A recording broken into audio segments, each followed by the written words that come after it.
যে চাকরি জামাতে নামাজ পড়া থেকে বিরত রাখে সে চাকরি না করা, কিন্তু যারা বিদেশে যায় টাকা ইনকামের উদ্দেশ্যে তারা জামাতে নামাজ ও জুমার নামাজ পড়ার সুযোগ পায় না। দেখুন, জামাতে যদি নামাজ পড়তে না পারেন, আমাদের অনেক ভাইরা আছেন ইউরোপে পাড়ি জমান একটু সুখে থাকার জন্য, একটু পয়সা করে ভালো কামাই করার জন্য।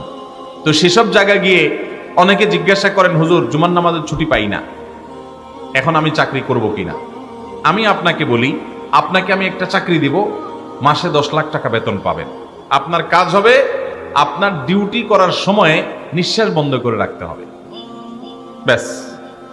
আপনার ডিউটি পালনকালীন সময় কি বন্ধ রাখতে হবে? নিঃশ্বাসটা বন্ধ রাখতে হবে, নিঃশ্বাস নিতে পারবেন না। তাহলে আপনি 10 লাখ টাকা বেতন পাবেন। কি বলেন, এই চাকরি আপনি করবেন? 10 লাখ কেন, 10 কোটি দিলে করবেন? আমি নিঃশ্বাস যদি বন্ধ করা লাগে আমি তো বাঁচবই না, আমি যদি মরেই যাওয়া লাগে তো চাকরি করে আমি টাকা দিয়ে কি করবো? ইমানদারের কাছে নামাজটা হলো এরকম, যে চাকরি করতে গেলে আমার নামাজ পড়তে পারবো না সে চাকরি করব না আমি।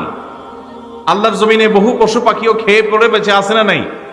অগণিত পশু পাখি আল্লাহ তাআলা বাঁচিয়ে রাখছেন না রাখেন নাই? মা মিন দাব্বাতিন ফিল আরদি ইল্লা আলাল্লাহি রিজকুহা, এই ধরাপৃষ্ঠে এমন কোন প্রাণী নাই যার রিজিকের দায়িত্ব আল্লাহ তাআলা নেন নাই।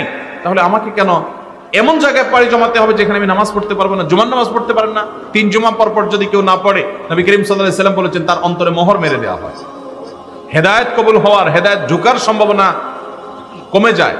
অতএব ভাইরা আমার, এরকম জায়গা থেকে দ্রুততার সাথে প্রস্থান করে অন্য কোনো চাকরি নেবেন, বেতন কম হোক, একটু কষ্টে থাকেন, তারপরে নামাজ ত্যাগ করা জায়েজ হবে না।